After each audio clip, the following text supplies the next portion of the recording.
I recently spent a few days going through 1,700 submissions for an online music production remix competition. While going through those submissions, I learned a lot about the critical mistakes that music producers make that quite literally cost them these competitions. I've narrowed those mistakes down to the top 5 ways to not win a music production or remix contest, and I'll share those with you now. But do stick around to the end to find out the #1 reason why music producers lose remix contests. It might surprise you. Now, a lot of producers might say, 1,700 submissions, I'm never gonna win. Well, what if I told you that out of those 1,700 submissions, only 60, that's right, 60, only 60 made it to the short list. Go ahead and rewind that if you want to hear it again. Only 3.5% were good enough to make it to that short list. That's because the rest of the submissions made at least 1 or even 2 of the critical mistakes in this list. So what I'm saying is all it takes to be a part of the top 3.5% is to avoid these easily avoidable errors.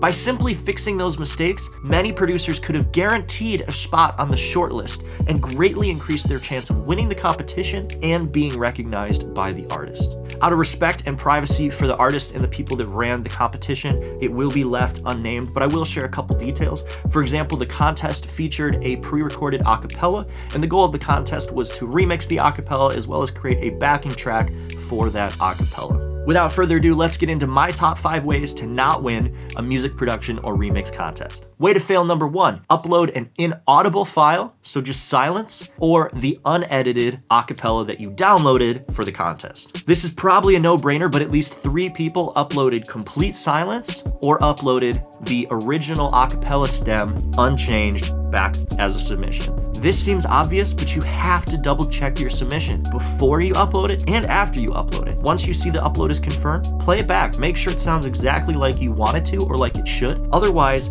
if you can, delete it or at least upload a new submission if the contest allows. But you shouldn't run into that issue if you double check before you upload.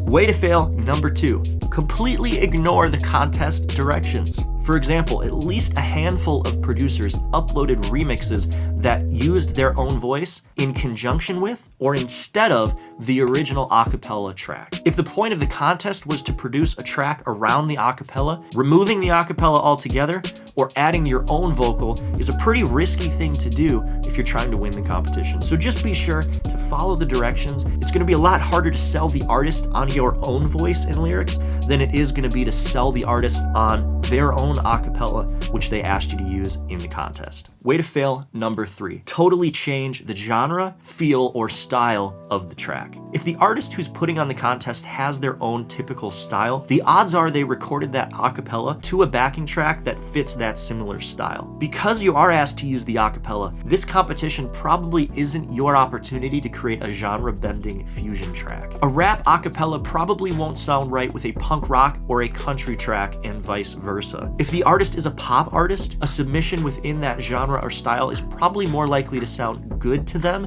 than something totally off-planet or different. Exclusions apply, and it's never a bad idea to take risks or creative liberties, but I do recommend staying on the safe side with this, especially if you are a new producer. Now, a caveat might be EDM. Most songs typically can be remixed as a dance track and work okay. So if that's the kind of producer that you are and that's the kind of music you make, you may have more luck taking a rap or pop acapella and turning it into an EDM track. Just make sure you know what you're doing. Way to fail #4, ignore the harmonic and melodic information in the acapella. This one hurt a lot. Because the acapella gives you some previously established melodic content, meaning it was recorded in a key, they were singing notes, it's really important to follow those notes very closely and carefully. It's one thing to get the whole key off, but it's another thing to think you're close enough because the first chord or phrase is in key, only to have subsequent chords fall terribly out of key, creating dissonance and making the listener cringe. At the end of the day, if the instrumental doesn't match the acapella, you're gonna lose. Way to fail #5, get the tempo wrong. The #1 reason why many producers didn't make the 3.5% shortlist is because they couldn't successfully line up the acapella to the beat that they created. Now, this can be hard, but at the end of the day, it doesn't matter how great your production or beat is if the vocals don't line up rhythmically or sit in the pocket.